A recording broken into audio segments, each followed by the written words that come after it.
नमस्कार, आप सभी का स्वागत करते हैं प्रयागराज एजुकेशन के इस एक नए वीडियो में, जहां पर हम बात करने वाले हैं उत्तर प्रदेश सरकार द्वारा दिए जाने वाले स्मार्टफोन, टैबलेट व इस वर्ष से एक नई योजना जिसमें छात्राओं को स्कूटी दिया जाएगा।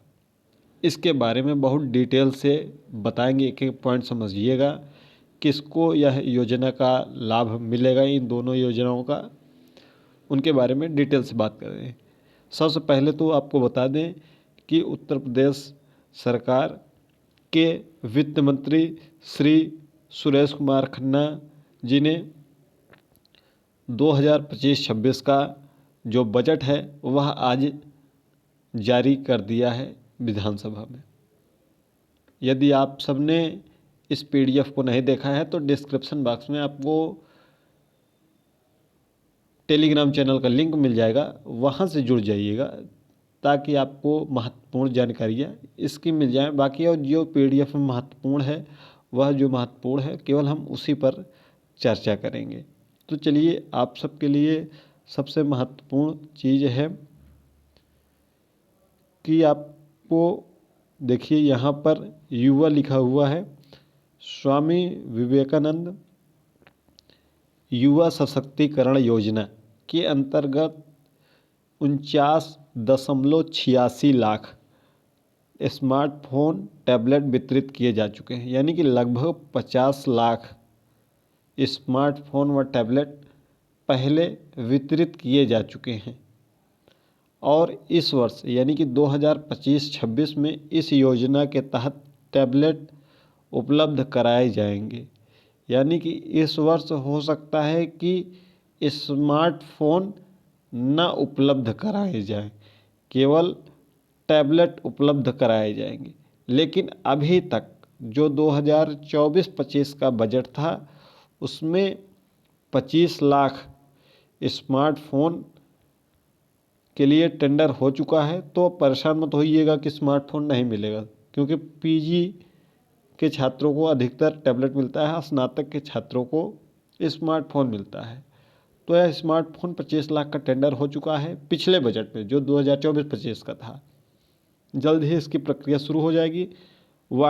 इस जो नया सत्र है, जो नया बजट है, उसमें टैबलेट केवल आपको उसके लिए बजट अलॉट हुआ है। तो यानी कि इसमें टैबलेट ही मिलेगा। तो 25 लाख स्मार्टफोन वितरित हो जाएंगे और आगे टैबलेट वितरित होगा। अगर आपने अभी तक केवाईसी नहीं किया है इसका, तो डिजी शक्ति पोर्टल पर जाकर केवाईसी कर दीजिए, तभी इस योजना का आपको लाभ मिल पाएगा। केवाईसी कैसे करना है इसकी वीडियो आपको चैनल पर मिल जाएगी। प्लेलिस्ट बनी हुई है स्मार्टफोन टैबलेट की, उसमें एक एक वीडियो आपको मिल जाएगी। चलिए अब दूसरी सूचना पर चलते हैं। उच्च शिक्षा में देखिए यहाँ पर दूसरा पॉइंट है, बाकी और चीज़ें भी हैं। माँ विंध्यवासिनी राज्य विश्वविद्यालय जो कि मिर्ज़ापुर विंध्याचल धाम मंडल में बन रहा है, इसके लिए धनराशि स्वीकृत हो गई है। एक नया विश्वविद्यालय है, ठीक है। बाकी सब के लिए हम बात नहीं करेंगे क्योंकि वो चीज़ें आपके लिए महत्वपूर्ण नहीं। आपके लिए ये महत्वपूर्ण है, छात्राओं के लिए जो भी ग्रेजुएशन में पढ़ रही हैं, पोस्ट ग्रेजुएशन में पढ़ रही हैं, बीएड कर रही हैं या किसी भी कोर्स में जो कि इंटर लेवल के ऊपर का है, उच्च शिक्षा में, चाहे आप आईटीआई कर रही हों, चाहे आप पॉलिटेक्निक कर रही हों, चाहे आप बीटेक कर रही हों, चाहे आप D pharma, B pharma, MBA, BBA, BCA यानी ग्रेजुएशन, पोस्ट ग्रेजुएशन कोई भी अन्य कोर्स कर रही हैं, उसके लिए रानी लक्ष्मीबाई स्कूटी योजना के अंतर्गत कॉलेज जाने वाली मेधावी छात्राओं को स्कूटी प्रदान किए जाने हैं। तो 400 करोड़ रुपए की व्यवस्था प्रस्तावित है।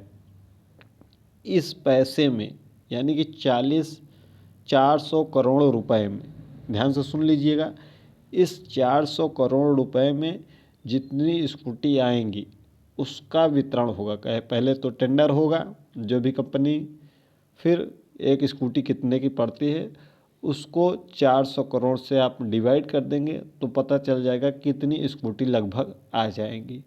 तो स्कूटियों की संख्या हो जाएगी। फिर उसके बाद आपसे फॉर्म फिलअप कराया जाएगा, आपका नंबर पूछा जाएगा कि आपका ग्रेजुएशन में यानी कि जो भी आप कोर्स कर रहे हैं आपका कितना परसेंट है। फिर आपको ऊपरी क्रम से नीचे तक दिया जाएगा, यानी कि जैसे मान लीजिए 100 बच्चियों का नंबर 90% है, तो जो 90% है उनको दे दिया जाएगा। फिर धीरे धीरे नीचे आते होते, ठीक है, जहाँ पर बजट ख़त्म हो जाएगा यानी कि जहाँ पर स्कूटी ख़त्म हो जाएगी उस पर ब्रेक लग जाएगा। तो आप अच्छे से पढ़ाई करिए ताकि कम से कम आपको एक योजना का लाभ तो मिल जाए, रानी लक्ष्मीबाई स्कूटी योजना के अंतर्गत। ठीक है, कोई और इसके बारे में और कोई कमेंट होगा तो कमेंट कर सकते हैं, पूछ सकते हैं। इसके बारे में और अधिक जानकारी जैसे ही मिलेगी आपको तुरंत प्रोवाइड कराई जाएगी। मिलते हैं अगली वीडियो में।